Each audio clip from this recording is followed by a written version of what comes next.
This is Jenna McKnight for Architectural Record.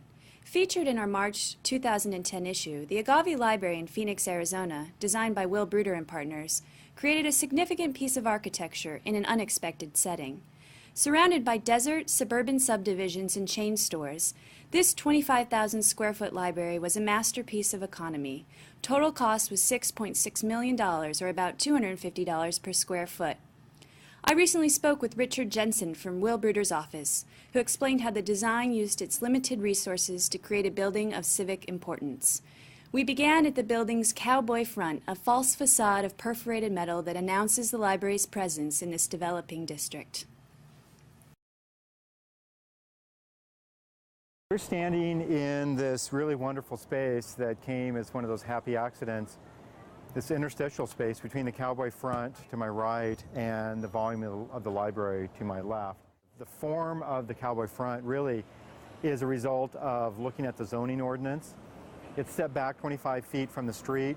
Its curve follows the street. The rake of the top, as it goes from a low point here of a little over 20 feet to well over 40 feet at this other end, follows what is allowed by the zoning ordinance as we move from our residential neighborhood to our north to the commercial neighborhood, our retail neighbors to the south.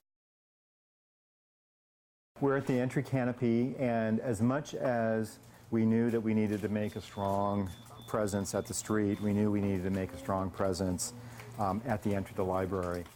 One really interesting thing that I didn't really think about, but I saw this morning as we were waiting for the library to open, is that there were probably 30 or 40 people standing out here, and they were all standing under the shade, under the canopy here, and they're really pretty, quite comfortable. We're in the kind of the main volume of the library right now, standing with the customer service desk behind us.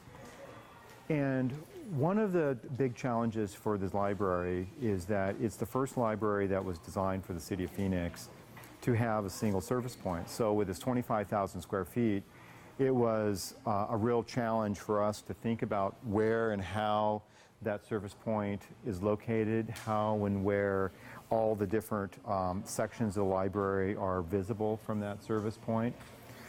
And we also were thinking about the signage for the library, and we're typically really the one place where you'd want to know what it was and where it is the service point. Where you're going to get where the help desk is, where the reference desk is. And early on in the design of the library, we selected the public artist, and that's Kendall Buster, and that's her piece here. And we knew when we selected Kendall's piece, or Kendall as the artist, what she did, what she can do, what it might be. We had an idea about the way the light was going to enter the space, about the skylights over the service point, and we knew that she was the right person. And we also knew that at that point, we didn't need a sign. In the story room, and actually we also call it the story tower. It's a volume. It's really a building that it is separate from the main 270 feet by 90 foot volume, masonry volume of the main library. It stands detached from that and entered through a tunnel. So what we wanted to do here is create a form that was a counterpoint to the kind of very vernacular sort of construction of the main library, and do something special here, which when the children enter, it's something to look up to the sky and wonder and imagine when you hear the stories, and have the few little apertures out, the skylight, this window, and this window, as well as all the kind of twinkling color of the low voltage lighting that moves, that really animates and lights the space.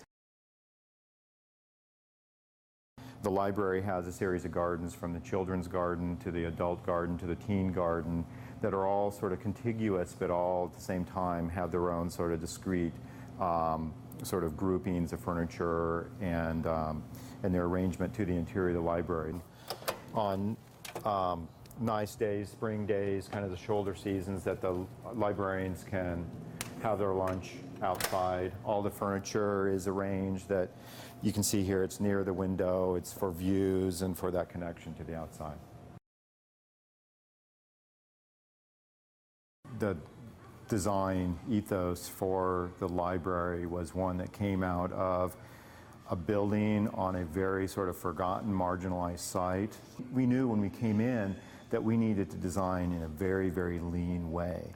And it actually provided us some real opportunities, and those opportunities were kind of the genesis of the design for the library, and that is the building in its site in the back of a strip mall with a certain affinity for our neighbors, for our retail neighbors, and the way those buildings were put together in a very kind of economical way, with gang nail trusses, with exposed glulam beams, with masonry walls, and with exposed columns like this. But this was a decision, like a lot of our decisions, that happens in the field, where we first thought that what we're going to do is come in and erect all the steel and then sandblast everything. So it would have a very uniform sort of satiny gray finish on the steel, and we kind of held off on that decision a little bit through construction and watched how it weathered and really came to love the kind of the individual character of all the columns, you know, as you kind of march through this field, and we really feel like it was